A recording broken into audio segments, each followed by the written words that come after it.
Mr Speaker, I'm pleased to have the opportunity to speak in support of the Māori Purposes Bill. The amendments within this bill make a number of timely changes to Māori affairs legislation. While largely administrative, these changes are nonetheless important to various groupings of Māori. For members of the estate of Pukepuke Tangiora, these changes are about removing unnecessary Crown involvement in the affairs of a private whānau. For Māori trust boards, these changes are about providing a direct line of accountability between trust boards and their beneficiaries. For iwi, the changes are about amending unintentionally restrictive provisions of the Māori Fisheries Act.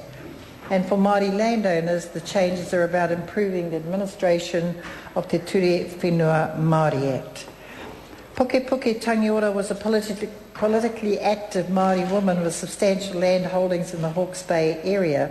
During her lifetime, she was an active member of the Kotahitanga movement for an independent Māori parliament, the Ratana movement and the Women's Christian Temperance Union.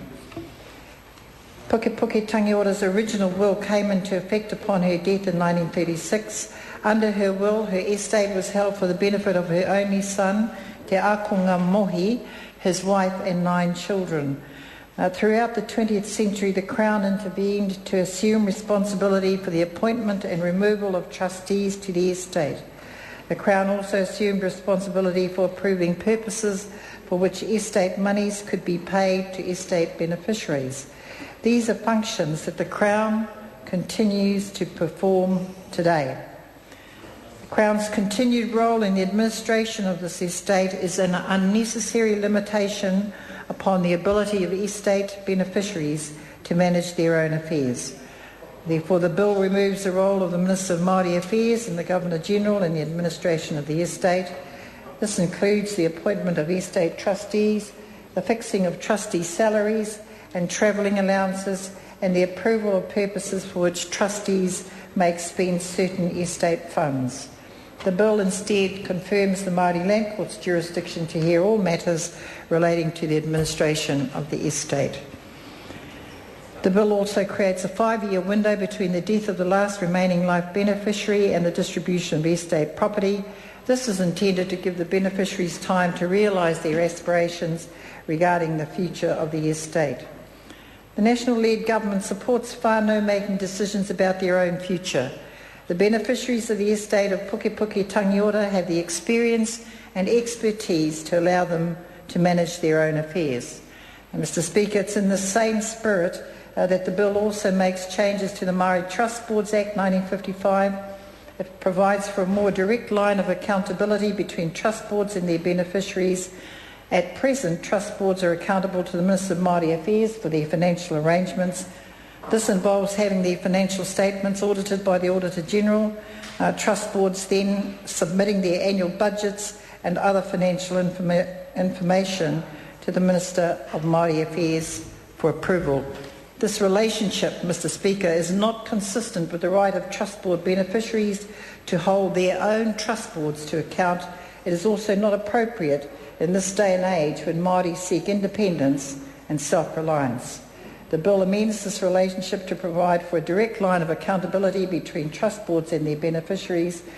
Trust boards will be required to hold an AGM to report to beneficiaries on their operations and future plans.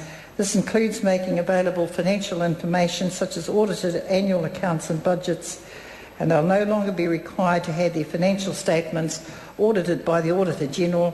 Instead, they'll manage that privately. And Mr Speaker, trust boards have long wanted this change. The idea that in the 21st century they come back to the Minister of Māori Affairs to have every T crossed and I dotted has been a long resented. Bill also makes changes to the Maori Fisheries Act 2004 to ensure that iwi are able to transfer mandated iwi organisation status and fisheries settlement assets between separate entities within their governance arrangements. At present, the Maori Fisheries Act does not provide for such a transfer. It requires fisheries settlement assets to be offered for sale to other mandated iwi organisations and Te Ohu Kaimoana Trustee Limited. In amending this unintentionally restrictive provision of the Maori Fisheries Act, the bill helps iwi, again, manage their own affairs. Lastly, the bill also makes technical changes to Te Ture Whenua Māori Act. These changes improve the administration of this Act and are consistent with this government's priorities concerning better regulation.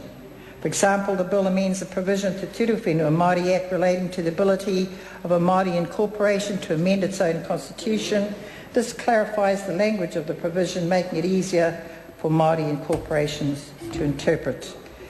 Mr. Speaker, in summary, the Māori Purposes Bill makes a number of timely changes to Māori affairs legislation. The bill contributes to the government's goal of a brighter and more prosperous future for Māori, and more than anything, it supports Māori in the management of their own affairs, whether it be in the form of whānau trust, whether it be in the form of trust boards or commercial organisations. I support the referral of the bill to Select Committee.